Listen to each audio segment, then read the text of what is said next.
Y seguimos con lo anunciado. Le vamos a contar ahora otro caso que genera dudas sobre los manejos internos del Banco Central del Ecuador con respecto a los bienes que ahora están en manos del banco y que algún día garantizaron deudas. Examinemos la situación de la industria arrocera Caralexa, una apiladora que sirve de única garantía para una deuda cercana a los $400.000. Más detalles de este tema pues nos los trae Jorge. Gracias por estar aquí nuevamente.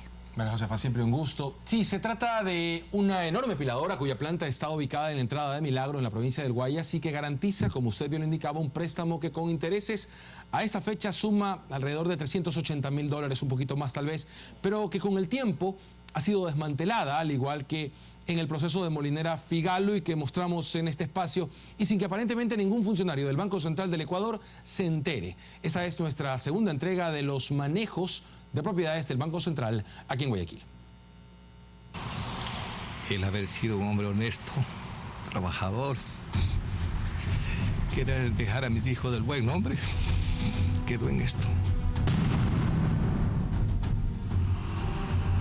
Vicente Manchero no puede contenerse cuando mira de cerca lo que queda de su piladora. Todo comenzó en 1995. Un préstamo para producción con Filambanco por 300 millones de sucres. Para él, con la crisis bancaria y los intereses, se transformó luego en una millonaria deuda que alcanzó los 1.000 millones de sucres. Dinero que por distintas circunstancias se volvió impagable.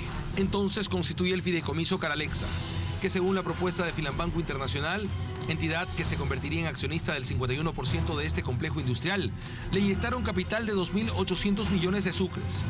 Dinero que, según cuenta, nunca llegó a invertirse realmente en el negocio. Se lo llevaron. A los 3 meses que retiraron los 2.800 millones de sucres que constan en los documentos de Filambanco y del Banco Central, se llevaron ese dinero. Nunca lo reinvirtieron, nunca lo capitalizaron. Nunca lo capitalizaron. ¿Usted se quedó con la deuda? Me quedé. Se decidió a plantear un juicio colusorio contra los administradores del fideicomiso nombrados por Filambanco. Un proceso que ganó en primera instancia, antes de pasar a la Corte Suprema, donde finalmente prescribió por la pérdida de los documentos del juicio. Vicente sigue figurando como accionista del fideicomiso Caralexa y como responsable de una millonaria deuda. Tengo la responsabilidad y tengo el derecho que me da la justicia de que esto era mío, que esto yo nunca lo pensé que lo iba a perder. Fue el trabajo de 40 años.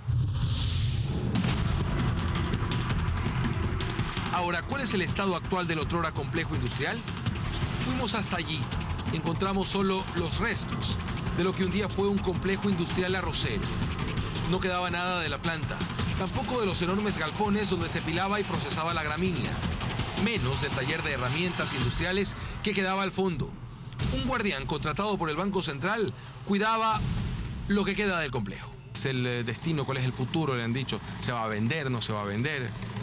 Totalmente lo que me han dicho, que esto es del Banco Central, nada más. Lo que era una industria arrocera, una piladora, ¿quién la ha ido desmantelando, amiga?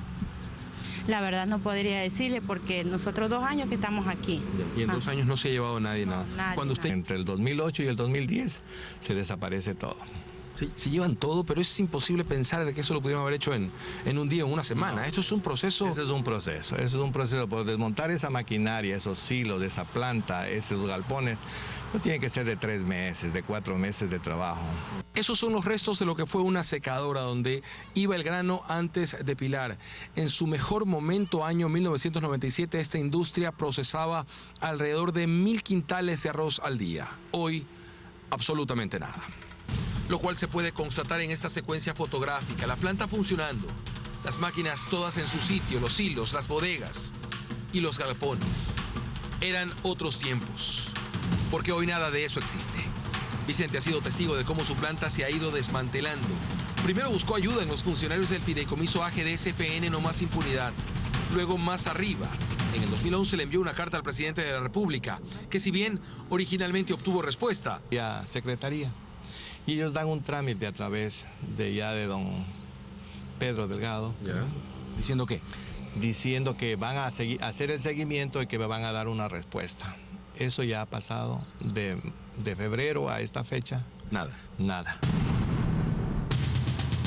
Y mientras tanto, la deuda del fideicomiso registrada en el Central llega a los $400.000, que no registran abonos ni pagos parciales correspondientes a la venta de maquinarias, silos, galpones o todo lo que ya no está en la apiladora.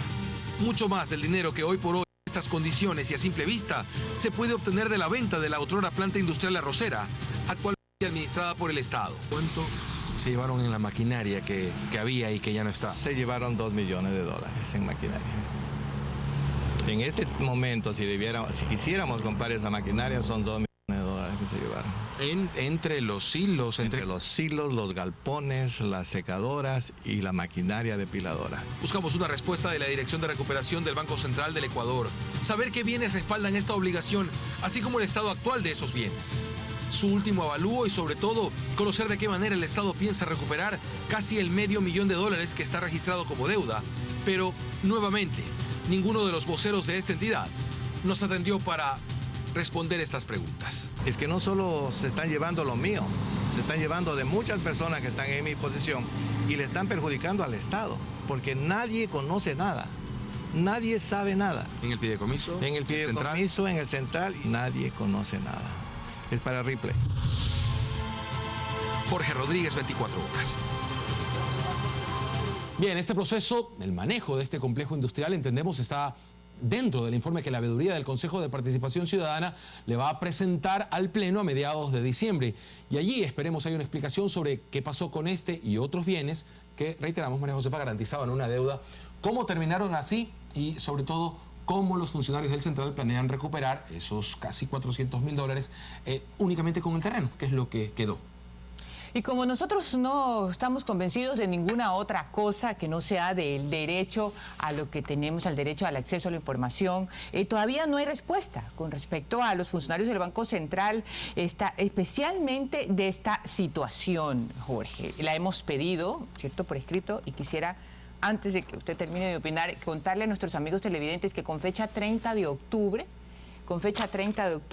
pedimos al Banco Central, al amparo de la Ley Orgánica de la Transparencia y de Acceso a la Información, que nos dejen saber cómo así, quién manejó estos bienes y por qué estos bienes que pertenecen a todos nosotros está en ese estado.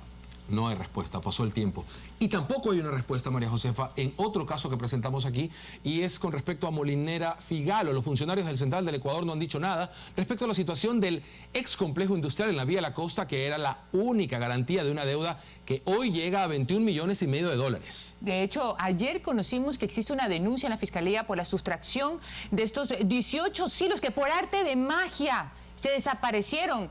Los silos y toda la planta industrial de procesamiento en la administración de Francisco Palomeque, quien era director de recuperación del Banco Central del año 2010 al 2011. Jorge, y si no me equivoco, esta denuncia es reciente, es decir, que más de un año y pico, pues en manos del Banco Central y de la persona, aparentemente, digo, se han desaparecido estos silos. Claro, la firma, la denuncia Cristian Ruiz, quien sucedió a Palomeque como director de recuperación, y es él el que se está preguntando qué pasó en este tiempo, cómo se pueden robar tanto metal. Imagínense cuánto tiempo tuvieron que demorarse, nadie los vio, porque el Central se entera recién, como un año después, que se le habían robado esos bienes que garantizaban una deuda.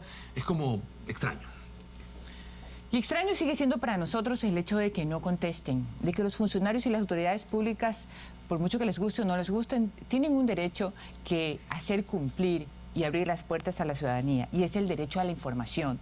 Tenemos derecho a saber qué hacen con nuestro dinero. Recordemos que cada funcionario es nuestro servidor, nosotros le pagamos el sueldo. Es así, independientemente de la personalidad que tengan y de lo difícil que sea acceder a ellos. El derecho de los ciudadanos, ejercerlo con responsabilidad, con firmeza, sin violencia, pero con firmeza. Es nuestro dinero, es nuestra gestión, la que seguramente, Jorge, le dará futuro a la próxima generación.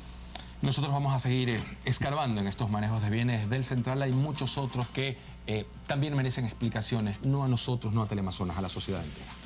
Y por ese sentido de responsabilidad ciudadana tenemos que pensar bien cómo vamos a votar en los próximos comicios, y también vamos a elegir asambleístas. Después del corte vamos a echar un vistazo a las preferencias de votos según encuestas para los posibles nuevos legisladores. Quédese en Desayunos de 24 horas, ya volvemos.